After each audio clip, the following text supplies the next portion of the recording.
I'm Clara Bennett, 35 years old, and last night something happened that I've been waiting for over a decade to witness. While my older sister mocked my limited budget, I just smiled and continued enjoying my main course. My whole life I've been the forgotten daughter, the one who didn't deserve attention or recognition. But now, after years of hard work, I finally had my moment. I didn't scream, I didn't throw shade, I didn't even bother correcting her assumptions. I just waited. And when the waiter approached at the end of the night, everything changed in an instant. Where are you watching from today? Drop your location in the comments below and hit that like and subscribe button if you've ever felt completely invisible in your own family. You'll definitely want to stick around for what happened next. The thing about being overlooked your entire life is that you develop a superpower. You become invisible by choice. You learn to observe, to wait, to let people show you exactly who they are without any interference from you. And last night, my dear sister Helena gave the performance of a lifetime. But let me back up a bit because this story starts way before that restaurant. It starts in a small town where I learned that being the younger sister meant being the supporting character in someone else's story. Helena was always the star, the perfect daughter who got the best grades, the best clothes, the best everything. I was just there, like furniture that occasionally needed feeding. My parents, bless their hearts, never tried to hide their favoritism. Dad would beam with pride talking about Helena's achievements while I sat there like a potted plant that had learned to nod at appropriate intervals. Mom would spend hours helping Helena with her homework while telling me to figure it out yourself because I was so independent. Translation: we're too busy investing in our real daughter to worry about you. Independent. That was their code word for ignored. But you know what? Sometimes the best revenge isn't a dish served cold. Sometimes it's served at exactly the right temperature with a perfect wine pairing and a side of poetic justice. Sometimes it's watching someone realize they've been sitting in your kingdom while telling you that you don't belong anywhere near royalty. See, while Helena was living her golden child fantasy, getting everything handed to her on a silver platter, I was quietly building something she never saw coming. I was learning that the people who underestimate you give you the greatest gift of all, the element of surprise. Every dismissive comment, every time they forgot to include me, every moment they made me feel small, I was taking notes. Mental notes that would serve me well later. The irony is beautiful when you think about it. They spent so much time telling me I wasn't good enough that they never bothered to actually look at what I was becoming. While they were busy celebrating Helena's predictable path through corporate America, I was creating something they couldn't even comprehend. Something that would eventually make their jaws drop and their assumptions crumble. And last night, after 35 years of being treated like the family disappointment, I finally got to use that gift. The look on Helena's face when she realized who I really was, priceless. Absolutely priceless. It was like watching someone realize they'd been insulting royalty while sitting in the royal palace. But I'm getting ahead of myself again. You need to understand how we got here, because this isn't just a story about a restaurant. This is a story about what happens when the underdog stops trying to prove herself to people how we're never going to see her anyway, and just starts being herself. This is about what happens when you stop begging for crumbs and start baking your own bread. This is about the sweet, sweet taste of success that comes not from revenge, but from becoming everything they said you'd never be. So buckle up, because this journey has more twists than a pretzel factory, and every single moment was worth the wait. Growing up in the shadow of my older sister Helena was like living in permanent eclipse. She was the perfect firstborn, the golden child who always got the best of everything our family had to offer. While Helena received expensive gifts, elaborate parties, and financial support for all her dreams, I lived off the scraps, hand-me-down clothes, rushed birthday wishes, and complete silence about my own aspirations. The difference in treatment was so obvious that even family friends would comment, "Don't you think Clara deserves a turn?" I remember Mrs. Henderson from next door asking once when my parents bought Helena a car for her 16th birthday.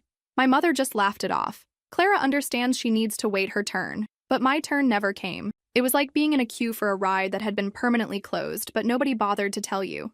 My father, a respected bank manager in our small town, never hid his pride in Helena's career in the financial world. "She's following in my footsteps," he'd say constantly at family dinners, his chest puffing up like a peacock showing off its feathers.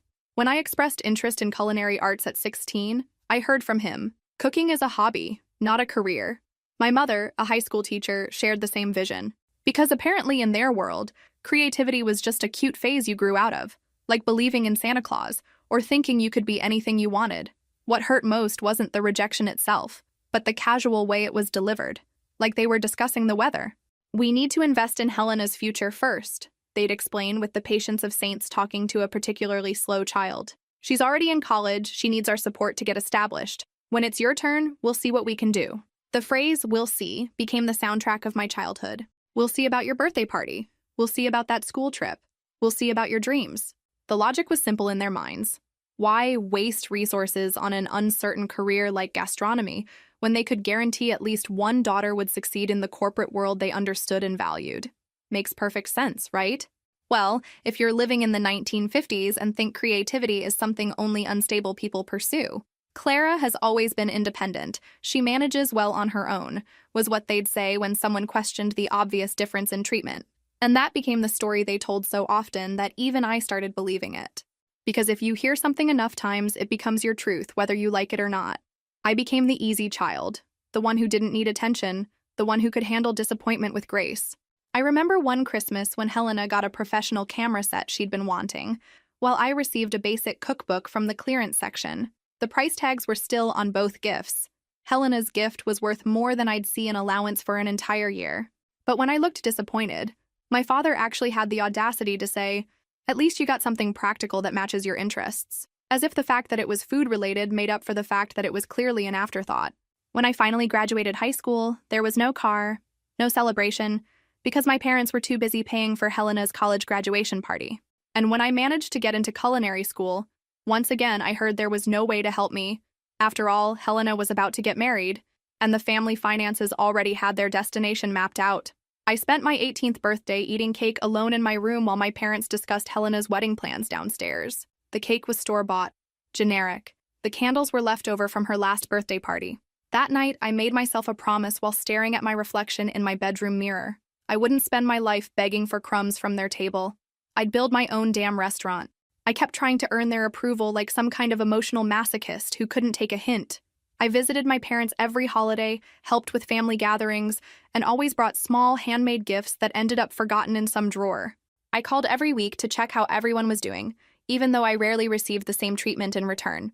It was like being in a one-sided relationship with an entire family. During Helena's wedding planning, I threw myself into helping with an enthusiasm that now makes me cringe. I spent weeks helping with preparations, staying up late assembling the floral arrangements she'd chosen, even though I was working 2 jobs to pay my bills. During the reception, I stayed in the kitchen making sure everything was perfect for my sister's big day. Because heaven knows, someone had to make sure Princess Helena's special day went off without a hitch. The wedding itself was a masterclass in family dynamics. I watched my parents beam with pride as Helena walked down the aisle in a dress that cost more than my entire wardrobe. I helped coordinate with caterers, arrange last-minute details, and made sure every guest felt welcome.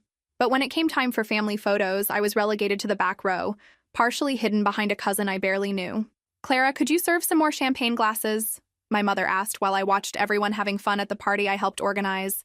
I swear, I could have been wearing an unpaid intern t-shirt and nobody would have noticed the irony. Even at my sister's wedding, I was still just the help. During the toast, my father spoke for 20 minutes about the couple's bright future, mentioning how proud he was of the daughter, who had always been his pride. He talked about Helena's accomplishments, her bright future, her wonderful husband. He spoke about family traditions and legacy. I just smiled and raised my glass, invisible as always. Seriously, I could have been a ghost and gotten more recognition. "Don't worry about Clara," my mother told the wedding organizer when asked where I should sit for the formal dinner. "She can sit anywhere. She understands." And I did understand. I understood that I was trying to earn a seat at a table that would never be mine. I understood that no matter how much I helped, how much I gave, how much I tried to be the perfect daughter, I would always be the supporting character in their story. The saddest part? I kept a photo from that wedding on my dresser for years. Not because it was a happy memory, but because it was the only family photo where I was actually in the frame, even if I was blurred in the background. Talk about symbolism, right? Even in pictures, I was an afterthought. After the wedding, I'd lie awake wondering what I had to do to matter. Get a PhD, cure cancer, invent time travel, win the lottery, and buy them a house. Because apparently being a decent human being who showed up for every family event and helped with everything wasn't cutting it. That's when I realized something that changed everything. I wasn't the problem. I was never the problem. The problem was that I was trying to get water from a stone, love from people who had already decided I wasn't worth their investment. I was begging for recognition from people who had chosen their favorite long before I even understood the game was rigged. Have you ever felt invisible in your own family? Drop a comment below if you've ever been the afterthought in someone else's story. Trust me, you're not alone in this. Eventually, I learned to stop expecting anything from them, but it was a lesson that came with its own kind of heartbreak. During those years between high school and leaving home, I took every culinary course I could afford at the local community college, working part-time jobs to pay for them while my parents focused entirely on Helena's career trajectory. I worked at a local diner during weekends, learning basic kitchen skills while Helena enjoyed her college experience on my parents' dime. Those community college cooking classes became my sanctuary. In that small, outdated kitchen with its temperamental ovens and mismatched equipment, I found something I'd never experienced at home: recognition for my actual abilities. Chef Rodriguez, the instructor, was a gruff man in his 60s who'd worked in restaurant kitchens his entire life. He didn't care about family dynamics or favoritism. He cared about whether you could properly dice an onion without crying, and if you understood that cooking was equal parts technique and heart. "You have good instincts, Clara," he told me after I'd successfully prepared a complex sauce that had stumped half the class. "Don't let anyone tell you this isn't a real career. I've seen lawyers who can't even boil water properly." It was the first time an adult had validated my choice, and I held on to those words like a lifeline. And it was with that foundation, a suitcase, some carefully saved money, and a whole lot of courage that I left my hometown and headed to New York, searching for a fresh start. I was 25 years old and determined to prove my worth. To myself, not to them anymore. The goodbye was as quiet as my existence in that house had been. I told my parents during a Sunday dinner that I was moving. My father nodded distractedly while watching the game on TV. My mother asked if I was sure, but before I could answer, Helena called to talk about her new job, and the conversation about my departure was forgotten, because of course it was. I could have announced I was joining the circus and gotten the same level of attention. The night before I left, I sat in my childhood bedroom surrounded by boxes, feeling a mixture of excitement and terror. I was about to move to one of the most expensive cities in the world with barely enough money to survive the first month, but for the first time in my life, I was choosing my own path. Nobody was telling me it was impractical or unrealistic. Nobody was comparing me to Helena or suggesting I should find something more stable. The day I left a note on the refrigerator. "Going to New York to try for a spot in culinary school. I'll call when I get there." Nobody called to check if I'd arrived safely. Not the first day, not the first week, not ever. The silence spoke volumes about how little my presence had meant to them. There, sharing a tiny apartment in Queens with 3 strangers who became more family to me than my actual family ever was, I started as a dishwasher in a bustling Lower East Side restaurant.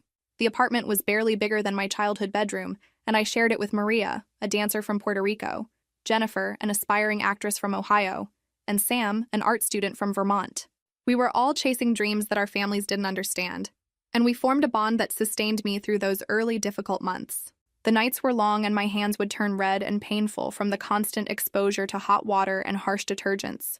But for the first time, I felt like I was building something that was mine. Every dish I washed was a step closer to my goal. Every shift I completed was proof that I could survive on my own. The kitchen was brutal, hot, loud, and unforgiving, but it was honest in a way my family never was. In the kitchen, your skills spoke for themselves. Nobody cared about your last name or whether daddy had connections. You either could cook or you couldn't. You either had the stamina for the job or you didn't. It was pure meritocracy, and I thrived in that environment. In silence and without support, I worked my way through every station in the kitchen, from dishwasher to prep cook to line cook, until I was hired by a hotel as part of the main team. Each promotion felt like a small victory against everyone who had ever doubted me. My talent grew alongside my confidence, and my dishes started getting attention from customers and critics alike. The journey wasn't easy. There were nights when I'd come home to my shared apartment with burns on my arms and cuts on my fingers, wondering if I'd made a terrible mistake. The kitchen culture was tough, especially for women. I had to prove myself twice as hard as my male colleagues, and I had to do it while earning barely enough to cover rent and ramen noodles. I remember one particularly brutal week when I was working as a line cook at a busy midtown restaurant. The head chef was a temperamental man who believed in teaching through humiliation. He'd thrown a plate at my head because I'd slightly overcooked a piece of fish, screaming that I was worthless and would never make it in this industry. I locked myself in the supply closet afterward and cried for 10 minutes, questioning everything I'd sacrificed to get there. But then I thought about my conversation with Chef Rodriguez, about the way he'd believed in my instincts. I thought about my family back home, probably not even wondering how I was doing. I dried my tears, walked back into that kitchen, and prepared the best fish dish of my career. The same chef who had humiliated me an hour earlier grudgingly admitted it was acceptable. In that world, acceptable from him was equivalent to a standing ovation. At 27, I was promoted to kitchen assistant after filling in for a sick colleague and impressing the chef with my knife technique. At 29, I was already a line cook, responsible for the cold station. Each step was small but firm, built on hard work and determination, not family connections or inherited opportunities. When I became the hotel restaurant's chef, my life finally tasted like victory. It was at that hotel that I met Chef Marcus, an industry veteran who recognized something in me that I didn't even see clearly myself. He wasn't just my boss. He was a mentor who taught me as much about cooking as he did about confidence and leadership. Marcus was everything I'd hoped to find in the culinary world: talented, demanding, but fair. He had trained in Paris under some of the most demanding chefs in the world, and he brought that discipline to our kitchen. But unlike the tyrant I'd worked under before, Marcus believed in building people up rather than tearing them down. "You have something that can't be taught, Clara," he told me one night after service while tasting a new dessert I'd created. "You tell stories through food. That's rare." Coming from a man who'd worked alongside James Beard winners and Michelin-starred chefs, those words meant everything to me. Marcus encouraged me to experiment, to take risks, to find my own culinary voice. He didn't do the work for me, never offered shortcuts or special favors, but he gave me something far more valuable: genuine recognition of my talent and the space to develop it. Under his guidance, I started developing the signature style that would later define my own restaurant. "Your sauce is perfect. I've never tasted anything like it," commented an influential food critic who visited the restaurant. That positive review was published in Food and Wine magazine, and suddenly people wanted to meet Chef Clara. For the first time in my life, strangers were more interested in my story than my own family had ever been. But at home, I was still just the younger daughter who works at a restaurant. The disconnect was almost comical. I was getting written up in major publications while my mother still asked when I was going to get a real job. The irony would have been funny if it weren't so painful. During a quick visit to my hometown, I brought some pastries I'd created especially for the occasion. My father tasted them absent-mindedly and said, "Very good. You always had a knack for cooking. Too bad you didn't follow a real career like your sister." I literally bit my tongue to keep from laughing. A real career. Right. Because apparently feeding people's souls wasn't as real as shuffling their money around. That night, I cried silently in my old room that now served as storage for things nobody wanted. But the next morning, I returned to New York with renewed determination. If my family couldn't see my value, the world would. My social media presence was simple: photos of beautifully plated dishes and my rescued pets. No selfies, no success declarations. I never bragged about my progress. Maybe because part of me was still seeking approval in all the wrong ways. Or maybe because I'd learned that truly confident people don't need to announce their confidence every 5 minutes. The thing about growing up invisible is that you learn to let your work speak for itself. While Helena was constantly posting about her promotions and achievements, I was quietly documenting my culinary journey. My Instagram followers were fellow chefs, food lovers, and industry professionals who appreciated artistry over self-promotion. It was a small but engaged community that actually understood what they were looking at. I had rescued 2 cats from the streets of New York, Shadow and Whiskers, who became my roommates when I finally moved into my own studio apartment after getting financially established. They were my family now, greeting me after long shifts with purrs instead of criticism. Shadow, a black cat with one white paw, had been found injured in an alley behind the restaurant. Whiskers, an orange tabby, had been abandoned outside my building. Taking care of them taught me about unconditional love, something I'd never experienced in my childhood home. At this time, I received a proposal that would change my life: becoming head chef at one of Manhattan's most prestigious restaurants. The salary was significantly higher than what I was making, and my name would be on the door. Finally, validation from people who actually understood what that meant. The interview process was intense. I had to prepare a 5-course tasting menu for the restaurant's owner and executive team. I spent weeks planning, testing recipes, sourcing the perfect ingredients. The night before the interview, I barely slept, running through each dish in my mind, second-guessing every decision. But when I walked into that kitchen and started cooking, everything felt right. This was what I was meant to do. "We want you to bring your unique vision to our menu," the owner said after tasting my food. "Your food tells stories nobody else can tell." Funny how strangers could see what my own family couldn't, right? These people who had no obligation to care about me recognized something valuable that my own blood relatives had dismissed for years. On the same day I got the job offer, I received a message from my mother. "Helena was promoted to vice president of the bank. We're organizing a surprise party. Can you send a gift? I know you can't come since you're busy with your restaurant job." Restaurant job? As if I was still slinging hash at a diner somewhere. The casual dismissal stung, But it also clarified something for me. My family never sought information about my career, never asked details about the restaurant where I worked, never questioned when I briefly mentioned a positive review or a new position. The truth is, people only see what they expect to see, and they expected me to be just another line cook. So that's how they saw me. I replied that I'd send something special. And I did. A set of expensive crystal glasses that would make any celebration more elegant. On the card, I wrote simply, "Congratulations, Helena. With love, Clara." I chose those glasses carefully, knowing they'd photograph well for Helena's inevitable social media posts about her perfect life. Nobody thanked me for the gift, but a few weeks later I saw a photo on Facebook from my mother, Helena holding the glasses in a toast with the caption, "Using the beautiful gift from my sister who unfortunately couldn't be here." No name, no recognition, no status.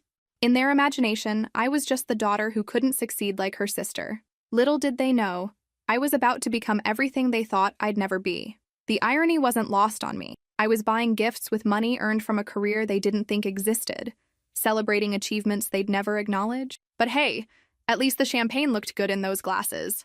And somewhere deep down, I knew that someday, the truth would come out. I just had to be patient. The biggest turnaround came when I opened my own restaurant, modern and sophisticated, which quickly became a reference point in the city. Still, I maintained my low profile. I didn't hide what I did, I just wasn't being noticed by the people who should have mattered most. Opening my own restaurant was the scariest thing I'd ever done. I found a small space in Greenwich Village that had been a failed bistro. The rent was astronomical, the kitchen needed complete renovation, and I was determined to make it work. My restaurant, Essence, opened its doors in an intimate space that could seat 42 people. I created a menu inspired by the 4 seasons, where each dish captured the essence of a specific moment of the year. Spring's lightness with fresh vegetables and aromatic herbs, summer's intensity with vibrant fruits, autumn's comfort with roots and spices, and winter's warmth with rich broths and slow techniques. It was my way of showing how life, like the seasons, goes through cycles of renewal. The weeks before opening were pure chaos. I was working 18-hour days, training staff, testing recipes, and trying to handle the million details that go into launching a restaurant. I had hired a small team of talented cooks who believed in my vision, including Sophia, a young sous chef who reminded me of myself when I first started. Watching her work with the same passion I felt gave me hope that I was building something meaningful.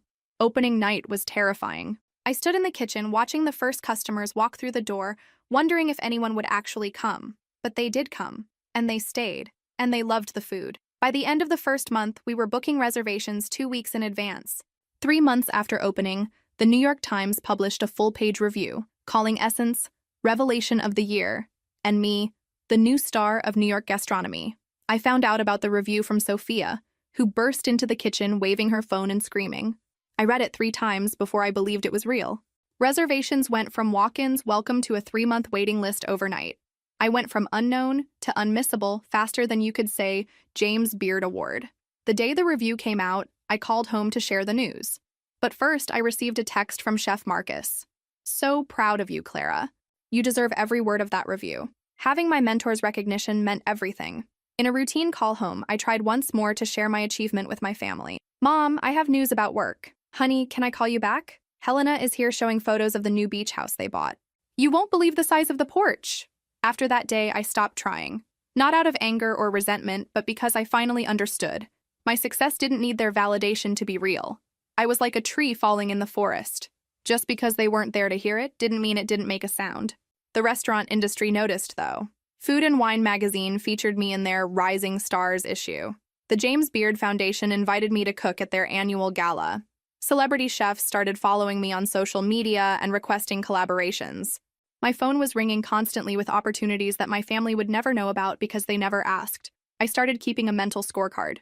Every accolade, every review, every moment of recognition. Not for revenge, but for proof. Proof that I was worth something, even if the people who were supposed to see it first were blind. Each success felt like a small victory against everyone who had ever counted me out. What do you think happened next? Drop your predictions in the comments. I love seeing if you can guess where this is heading. Then one day, Helena sent me a message. She'd be in New York for a conference and decided to schedule dinner with me. With my usual calm, I suggested a restaurant. My restaurant. Helena accepted without even researching it. Because why would she? In her mind, I was probably suggesting some hole-in-the-wall place I could barely afford. Reading her message made my heart race.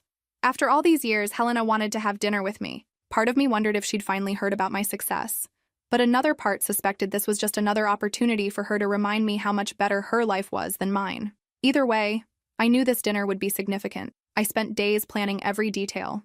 I arrived early and asked my staff to treat me like any other customer. I wanted to see Helena's natural reaction without interference.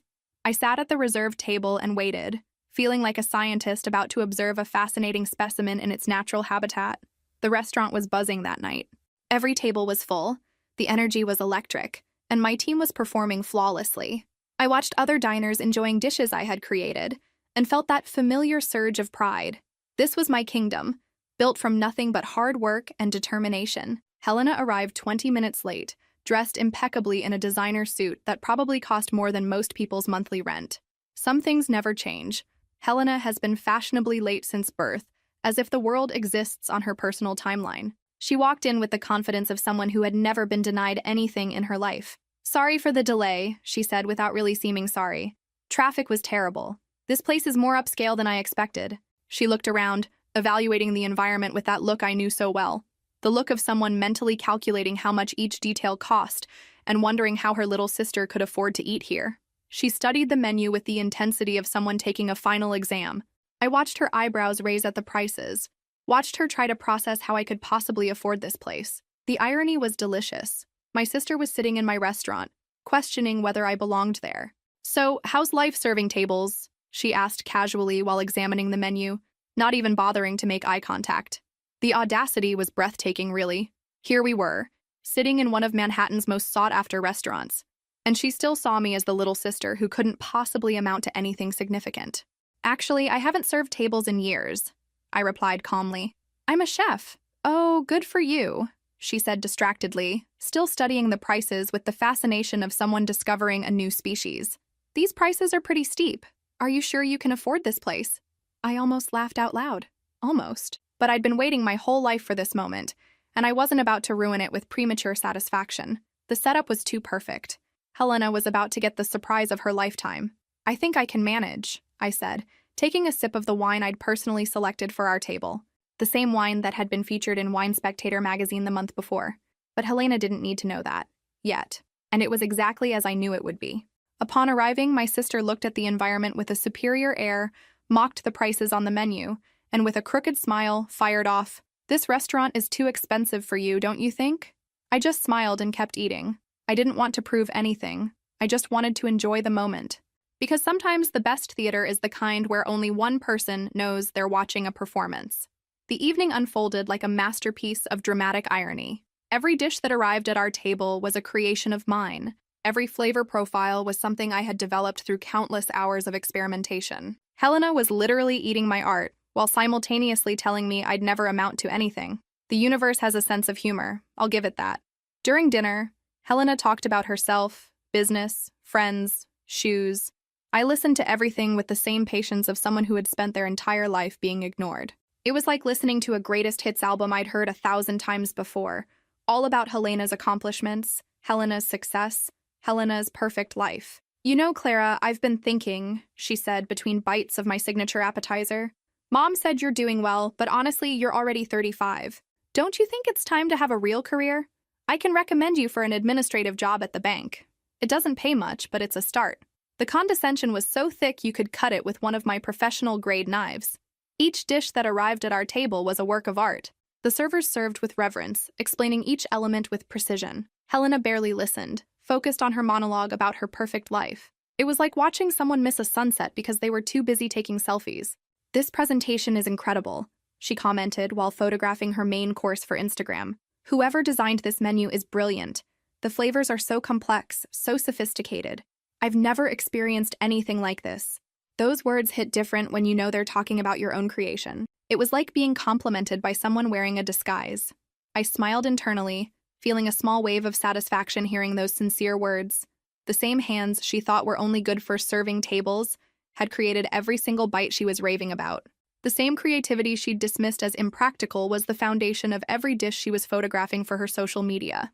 "This chef must be a genius," she commented absent-mindedly after tasting the dessert. "I've never eaten anything like this. The technique is flawless. The flavor combinations are inspired. This person is a true artist." I had to bite my lip to keep from smiling too widely. The entire evening was surreal. Here was my sister, completely oblivious to the fact that she was sitting in my restaurant, eating my food, being served by my staff, while simultaneously telling me I needed to get my life together. The irony was so perfect it felt scripted, but the best part was still coming. The moment I'd been building toward for years was just minutes away. I could see the waiter approaching with the check, and I knew everything was about to change. For those who are still watching, have you ever been underestimated by someone close to you? Let me know in the comments.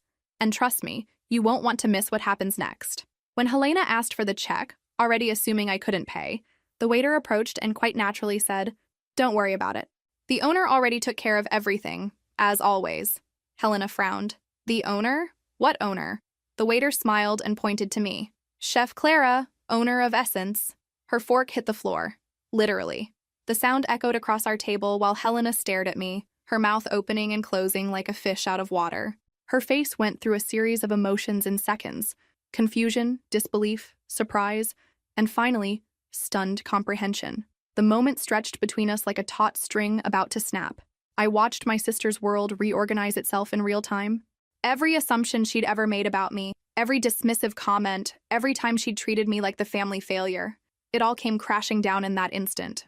You own this place?" she asked when she finally recovered her voice, her tone mixing incredulity with something approaching respect. For the first time in my life, I saw Helena look at me like I was an actual person, instead of a piece of furniture that occasionally spoke. "Yes," I replied simply. "For almost 2 years now." Helena looked around the restaurant with new eyes, taking in the elegant decor, the attentive staff, the sophisticated clientele. She was seeing it all for the first time, not as a customer, but as someone discovering they'd been sitting in their sister's empire while treating her like a peasant. But I heard some people talking about how hard it is to get reservations here when I was walking in tonight. They say it has a months-long waiting list. The pieces were clicking together in her head like a slot machine hitting jackpot. When I called, they said they were completely booked, but then they called me back and said they'd found a cancellation. 3 months, actually, I confirmed. But family always gets priority. I said it with the same casual tone she'd used to dismiss my entire existence for 3 decades. The role reversal was delicious. Helena looked genuinely stunned, like someone had just told her that gravity worked backwards or that the sky was actually green. "Why didn't you ever tell us?" With a gentle smile, I replied, "I did, several times. I said I had opened my own restaurant. I mentioned reviews, interviews, but nobody asked for details." The truth landed between us like a brick through a window, shattering years of assumptions. It wasn't a secret. There just wasn't anyone who wanted to listen. For years, I'd been speaking and they'd been hearing background noise. Every phone call where I mentioned my work, every time I tried to share my achievements, every moment I attempted to connect, they'd all fallen on deaf ears because my family had already decided who I was and what I was capable of. I need to call Mom," Helena said, still in shock, fumbling for her phone with trembling hands. "Please, feel free," I replied. "But first, would you like me to show you the kitchen? The kitchen where the magic happened. The kingdom they never knew I ruled. You seem to really enjoy the food tonight. I'd love to show you where it all comes together." After that dinner, family dynamics began to change. Helena told my parents about the restaurant, and suddenly, everyone wanted to know more about my life. My father, especially, started calling me frequently, asking questions about how business was going. Funny how success makes people suddenly develop hearing problems. They can finally hear you. The shift was immediate and surreal. Within 24 hours of Helena's visit, my phone was buzzing with messages from family members I hadn't heard from in months. Cousins wanted to know if I could get them reservations. My aunt shared my restaurant's Instagram page with all her friends. My mother suddenly remembered every detail of our conversations and wanted to know why I hadn't been more specific about my achievements. In one of those calls, my father finally addressed the elephant in the room. His voice was different, softer, more careful than I'd ever heard it. "Clara, dear, we've been thinking, we'd like to visit your restaurant. Is it really as hard to get a reservation as Helena said?" His voice had a tone I'd never heard before when he spoke to me, respect mixed with a healthy dose of regret. "Normally, yes," I replied, "but I can arrange a table for you whenever you want to come. Because that's what owners do. They arrange things. They make impossible things possible. That would be wonderful," he said. And I could hear something in his voice that I'd never heard before when he talked to me. Pride. Real, genuine pride. It only took 35 years and a 3-month waiting list for him to discover it. A week later, I received an email from Food and Wine magazine informing me that I'd been selected as Chef of the Year. When the reporter called me for the interview, she asked about my journey, about the obstacles I'd overcome, about what success meant to me. "Your parents must be very proud," she commented casually, assuming what any normal person would assume about a family whose daughter had achieved this level of success. I hesitated before answering, considering how to phrase this diplomatically. "They're starting to get to know my work now."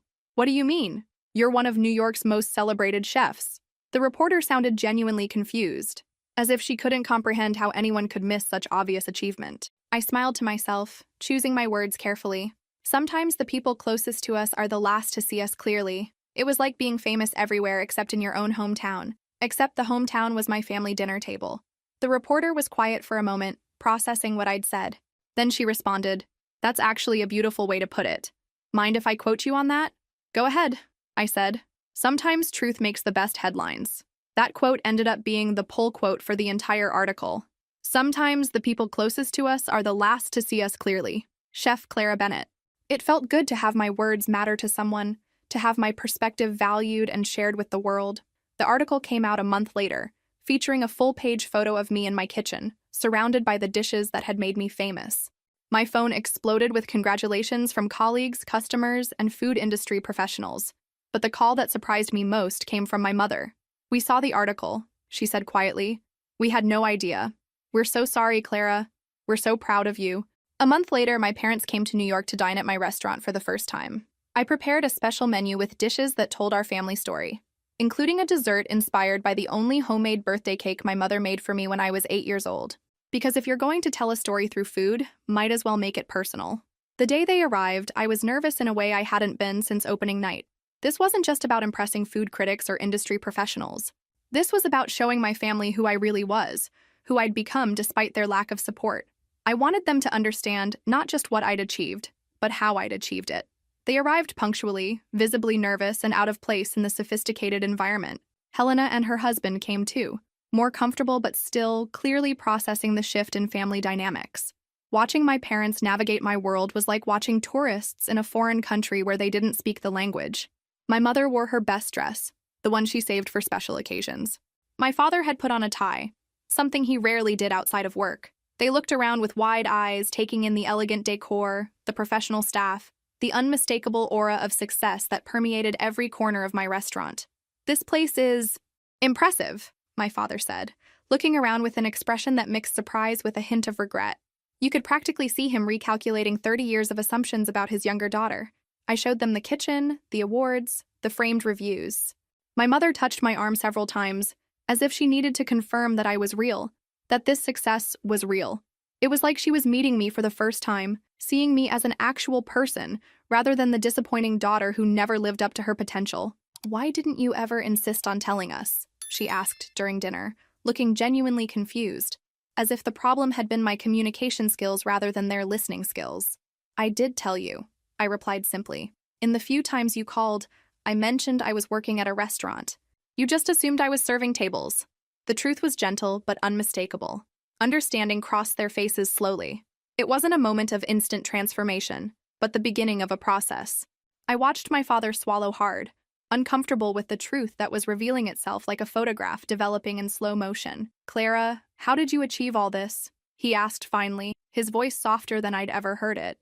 And then I told them. I told them about the sleepless nights studying after double shifts, about Chef Marcus who took me under his wing when no one else would, about saving every penny to invest in my dream, about the critics who didn't know my family history but recognized my talent. I told it without drama, without victimization, just facts. Because the facts were dramatic enough on their own. "You must hate us," my mother whispered at one point, her eyes glistening with unshed tears. "No," I replied honestly. "I learned a lot from you. I learned that nobody will fight for me if I don't fight first. I learned that my worth doesn't depend on anyone's validation, and I meant it. Their neglect had been the best teacher I never wanted." During dessert, I noticed my father had barely touched his food. His eyes were watery, something I'd never seen before. "I think we owe you an apology, Clara," he said finally, his voice choked. "We always assumed that." "It's okay," I interrupted gently. "What matters is that we're here now. Because holding grudges is like carrying rocks in your backpack. It only weighs you down. Helena smiled at me with a mix of admiration and newfound understanding. Your restaurant is incredible, Clara. And you're incredible for achieving all this. I didn't do it alone, I replied, raising my glass. I had excellent mentors along the way who believed in me when I needed it most. I thought of Chef Marcus, who had called the night before to congratulate me on the food and wine article. In the following months, our relationship began to change gradually. It wasn't a magical transformation. Years of patterns don't change overnight. But there was new respect, a new willingness to listen, to see who I really was.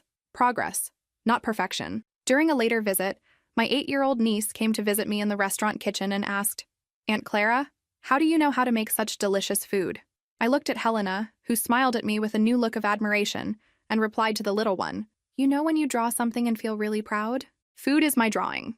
I practice every day, even when it's difficult, and each day it gets better and better." And I realized I had achieved something much more valuable than recognition or revenge. I had managed to grow without becoming bitter, to build without destroying, and finally, I had begun to earn something money can't buy, a family that was learning to see me. So, my beautiful viewers, that's the end of my story. Remember that sometimes the greatest revenge is simply becoming everything they said you couldn't be. Life has a funny way of serving justice at exactly the right temperature. What's your story of resilience? Share it below, and don't forget to subscribe for more real-life stories every Tuesday and Thursday. Trust me, you won't want to miss what's coming next week. If this story resonated with you, make sure to hit that like button and tell me in the comments, have you ever been underestimated by someone who should have been your biggest supporter? Your stories fuel these videos, and I love reading every single one.